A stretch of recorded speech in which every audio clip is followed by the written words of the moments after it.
A crônica que nós vamos apresentar aqui encontra-se na nossa publicação intitulada Cena da Escravidão e do Pós-Abolição no Brasil Meridional, Santa Catarina, 1791 a 1891. Essa obra, que é uma coletânea de crônicas, foi publicada pela Casa Aberta no ano de 2015. E essa crônica que vamos ler é a partir da página 169. Essa crônica revela um pouco do cotidiano dos ex-escravizados no início da República no Brasil, mais exatamente em 1890, numa freguesia da então Vila de São Sebastião do Tijucas, atual cidade de Tijucas, próximo da capital Florianópolis, que na época se chamava Desterro. Então, essa crônica nós escrevemos a partir de processo-crime que nós encontramos no arquivo do Fórum de Tijucas, há um tempo atrás.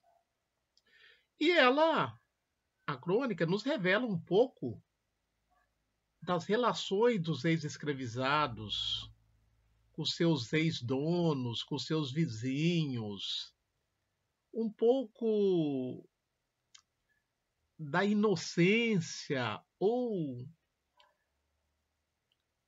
da forma como aqueles que não passaram pela escravidão usavam, exploravam, abusavam dos ex-escravizados, que muitas vezes não estavam inseridos no novo contexto da sociedade, o contexto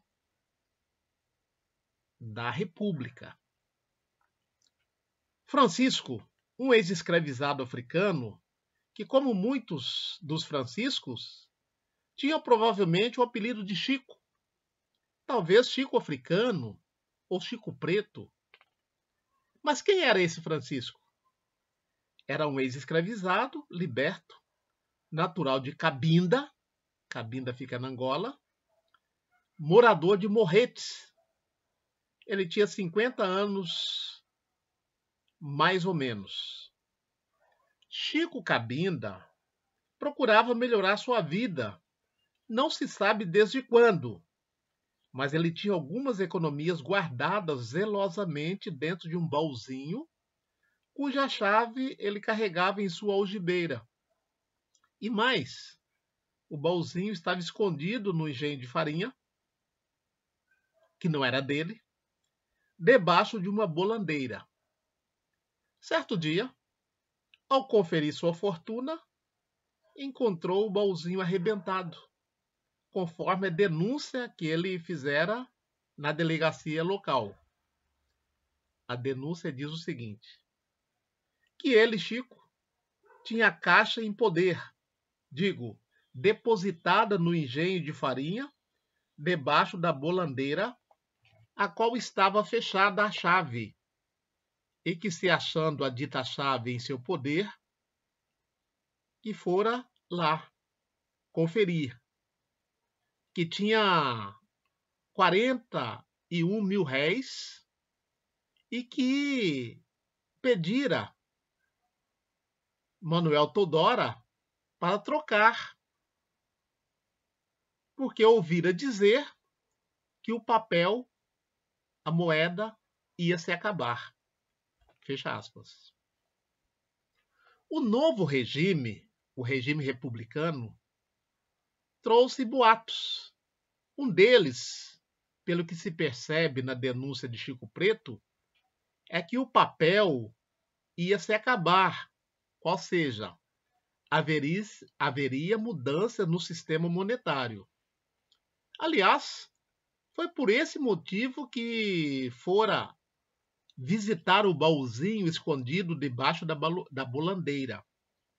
Na verdade, tudo não passava de boato, pois que o réis, a moeda do império, perdurou até a década de 40 do regime republicano. Embora Aristide Lobos, contemporâneo da proclamação da República, tenha dito que o povo assistira bestificado o grito da proclamação da República, o depoimento de Chico Preto indica que havia os que estavam sintonizados com as possíveis mudanças que estavam por vir com o regime republicano. A troca foi efetivada. Mas se o dinheiro ia acabar, por quais motivos Manuel Teodoro da Silva tinha interesse em trocar as moedas para Chico? Por pura filantropia? Talvez o delegado também tenha desconfiado das intenções de Manuel. Tanto é que perguntou a Chico, a vítima, o seguinte: quando é que ele, Chico, entregou a Manuel Teodoro da Silva para trocar o dinheiro em papel? E qual foi a espécie do dinheiro que o Silva entregou? Chico respondeu que foi moeda papel e que ignora a qualidade da moeda, em que pareceu que ele recebeu foi prata. Fecha aspas. Conforme o registro do inspetor de quarteirão do Morretes, que ficava na vila de São Sebastião do Tijucas, o inspetor Olegário Manuel da Silva, Francisco trabalhava para Joaquim Luiz da Silva, pela quantia de 35 mil réis ao ano. Tendo terminado o contrato laboral, Chico recebera o que lhe era devido e fora para a casa de um vizinho, deixando o baúzinho escondido na bolandeira do engenho de Joaquim Luiz da Silva. Coincidência ou não, foram roubados justos 35 mil réis que o Chico havia recebido. Após a denúncia, o próprio inspetor convocou Francisco Cota dos Santos, Nicolau da Cunha Saramento e José Antônio Jacinto para, junto com ele, testemunharem o ocorrido. Foram e comprovaram o que Francisco havia dito, ou seja, arrombaram o baúzinho e surrupiaram as economias de Chico Preto. No dia 29 de maio do corrente ano, o delegado de polícia, José Gonçalves dos Santos, ordenou ao escrivão de polícia, João Martins Viana, que intimasse Germano Francisco de Simas e Henrique Isidro dos Santos para servirem como peritos no auto de corpo de delito do baúzinho de Francisco. Intimou ainda José Felício dos Santos e Joaquim Ávila dos Santos para testemunharem o ato. O exame acusou que o baúzinho fora arrombado com objeto cortante, faca ou qualquer outro instrumento. Portanto, concluíram que usaram de violência para vencer os obstáculos, que eram os cadeados, tanto da caixa como do baúzinho que se encontrava dentro da referida caixa. Então veja que o baúzinho estava numa caixa cadeada. Então o larápio sabia de toda a movimentação de Chico Preto. Portanto, alguém que vira Chico manuseando, guardando as suas economias no dito baúzinho.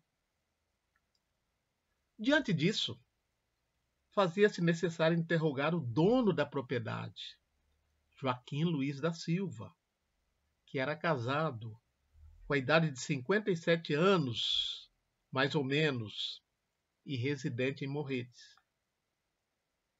Foi que fez o delegado no dia 4 de junho. Segundo Joaquim,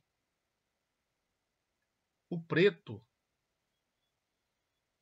fora que topara com a caixa arrombado e um baúzinho que tinha dentro da mesma caixa, que se achava dentro do engenho de farinha, debaixo do mesmo monte.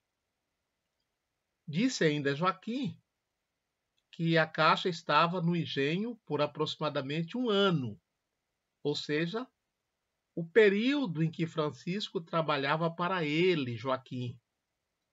Certamente, Chico Preto dormia no referido engenho de farinha. Embora a caixa estivesse escondida, Joaquim sabia da existência da mesma, pois que vira Francisco mexer nesta por várias vezes. Neste sentido, Joaquim era um dos principais suspeitos. Pelo que se nota do depoimento, Francisco não percebera que quando mexia no dinheiro, ele estava sendo observado por Joaquim da Silva. E por que razão Joaquim ficava bisbilhotando os atos do africano? Parece que estava mesmo mal intencionado, se bem que estava dentro de sua propriedade.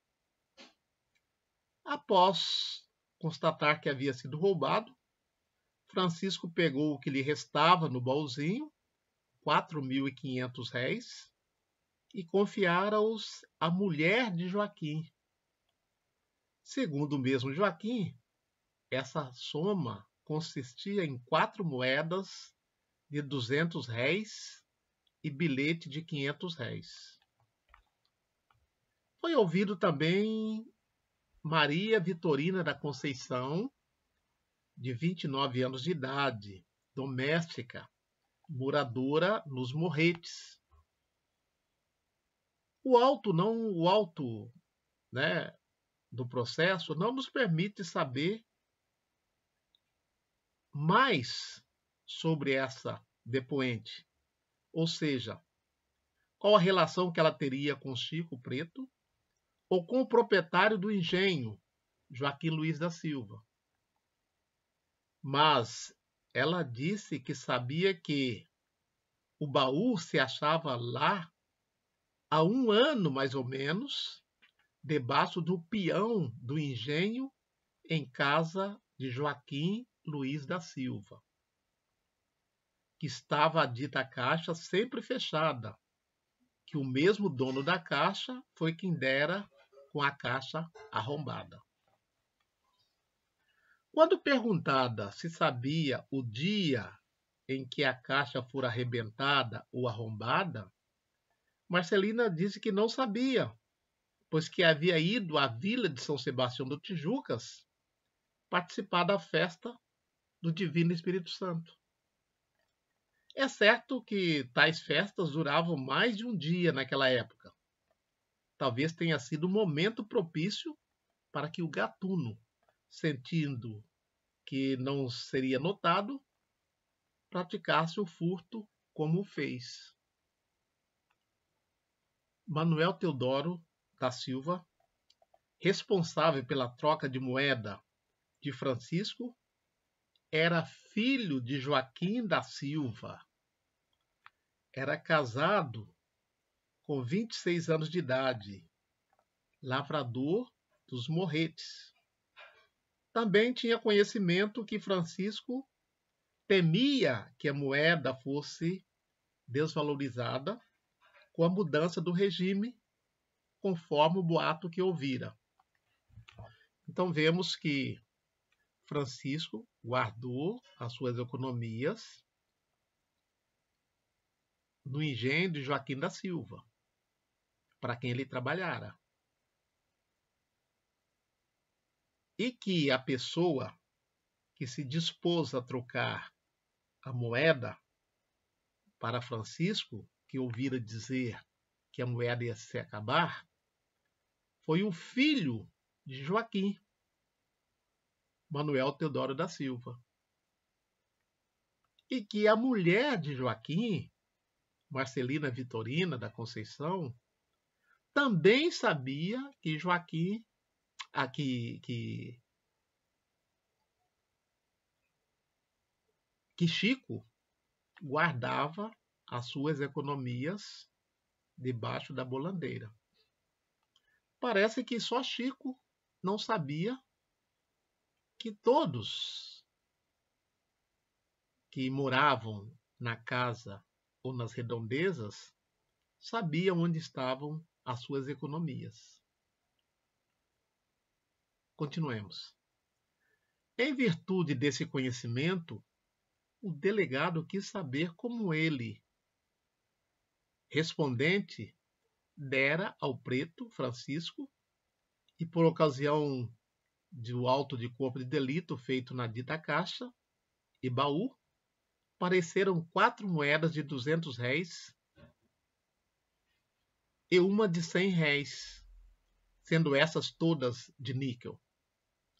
Manuel respondeu que essas moedas foram do feijão que o preto Francisco vendera a diversas pessoas.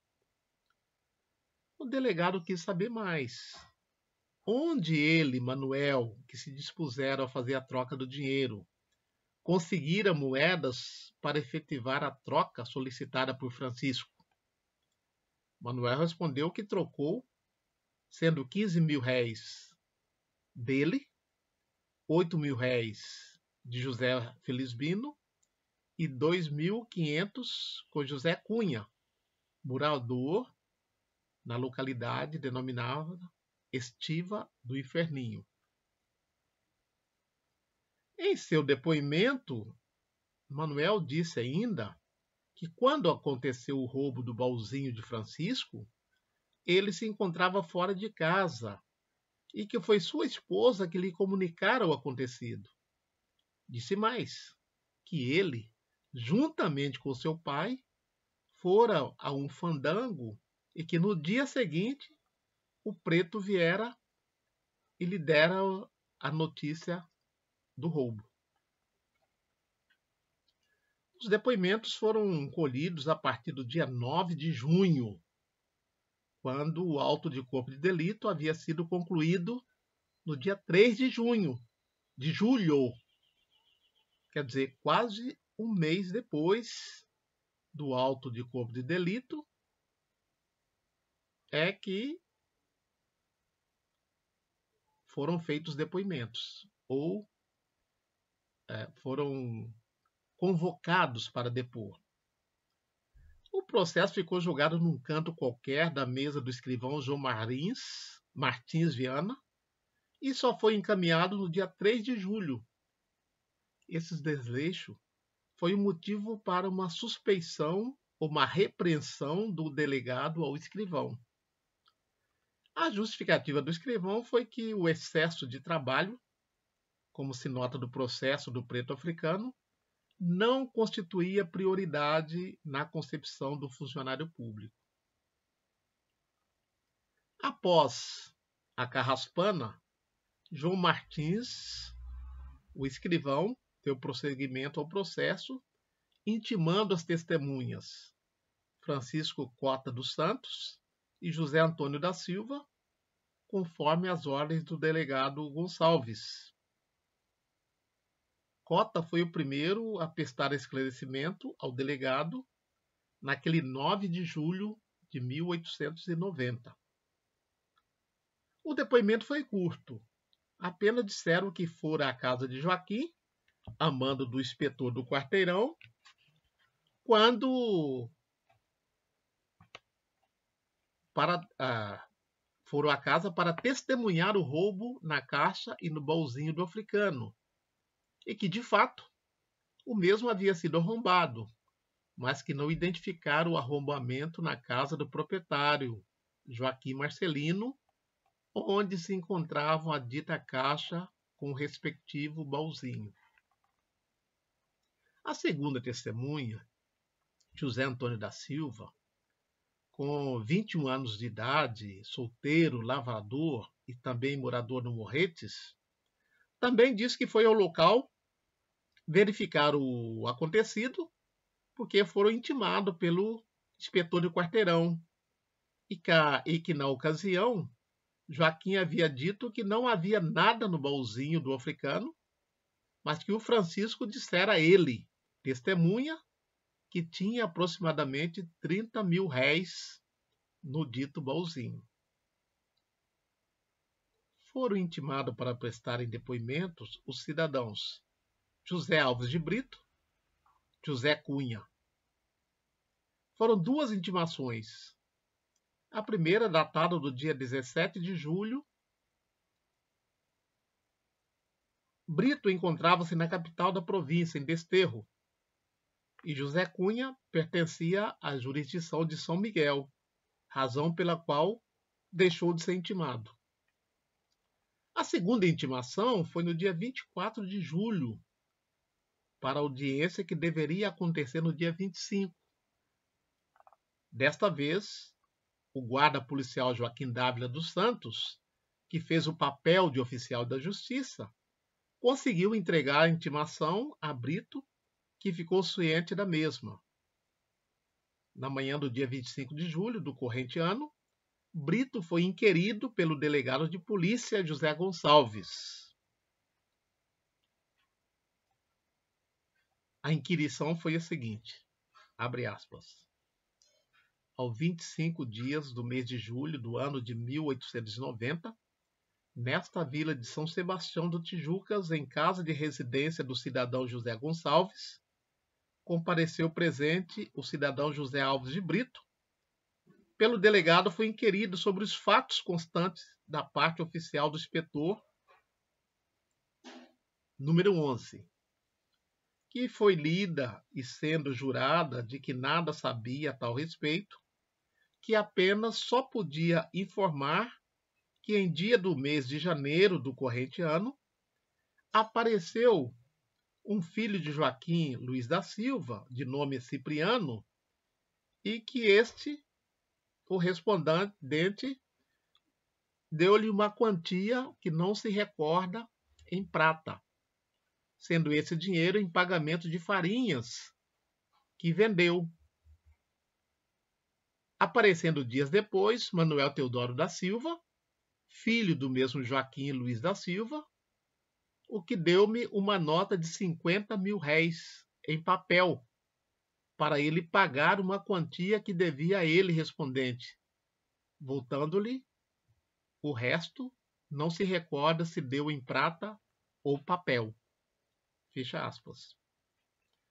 Então aqui nós vemos que toda a família estava envolvida na falcatrua, não é?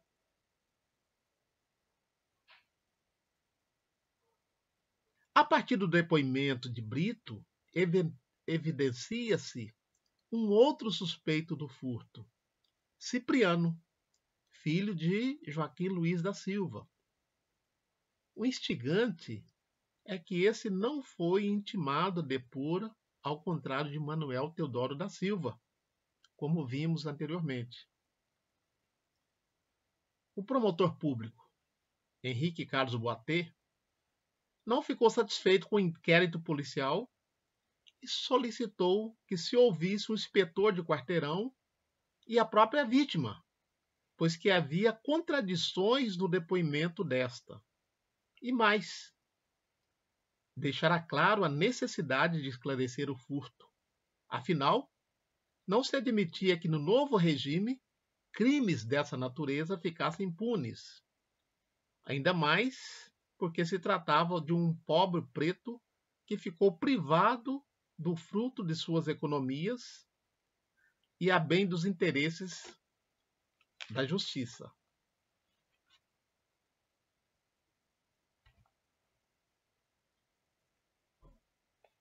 Então, Henrique Boatê, promotor público, escreveu o seguinte no processo. Do presente inquérito, vê-se que foi cometido o crime previsto no artigo 269 do Código Criminal, não existindo, porém, provas nem indícios veementes de quem fora o delinquente, apesar de haver sido inquirida 3 testemunhas jurados, além dos autos de perguntas, pelo que esta promotoria não encontra atualmente base para denúncia ou queixa. Entretanto, não devendo ficar impune o crime cometido contra um pobre preto que ficou privado do fruto de suas economias e a bem dos interesses da justiça. Essa promotoria é de parecer que, antes de serem esses autos arquivados, se manda intimar o dito preto, Francisco, para melhor explicar o fato, visto a contradição que se nota em sua resposta, e bem assim que seja ouvido o inspetor do quarteirão, o legário Manuel Silva, acerca dos fatos aludidos. Tijucas, 2 de agosto de 1890. O promotor público Henrique Carlos Boatê. Qual o desfecho do processo? Como vimos acima, foi constatado que Francisco fora roubado na propriedade de Joaquim Luiz da Silva, mas não havia provas nem indícios veementes de quem foi o delinquente. Em nossa opinião, o que faltou foi uma investigação mais acurada, inclusive, como já mencionamos acima, a inquirição de um dos filhos de Joaquim Luiz da Silva, Cipriano, que dias após o furto saldava suas dívidas com Brito. Em nossa opinião, ele era um suspeito necessariamente que deveria ter sido intimado. Apesar da decisão do promotor, não sabemos se, de fato, o inspetor do quarteirão e a vítima prestaram depoimentos, pois que as peças do processo encerraram-se. Usando uma expressão comum nos dias de hoje, diríamos que, abre aspas, tudo terminou em pizza. E o africano ficou sem suas economias e na rua da amargura. Era o fardo da escravidão que rondava a vida dos ex-escravizados e seus descendentes à luz do novo regime republicano. Então aqui nós contamos um pouco a história de um ex-escravizado africano que guardava suas economias para dias melhores e que, temendo que com a mudança do Império para a República o dinheiro fosse mudar, e ele queria trocar o seu dinheiro para não sair em prejuízo. Foi quando foi roubado pelos que sabiam que ele tinha economias guardadas. A situação dos ex-escravizados no pós-abolição e nos primeiros dias da República.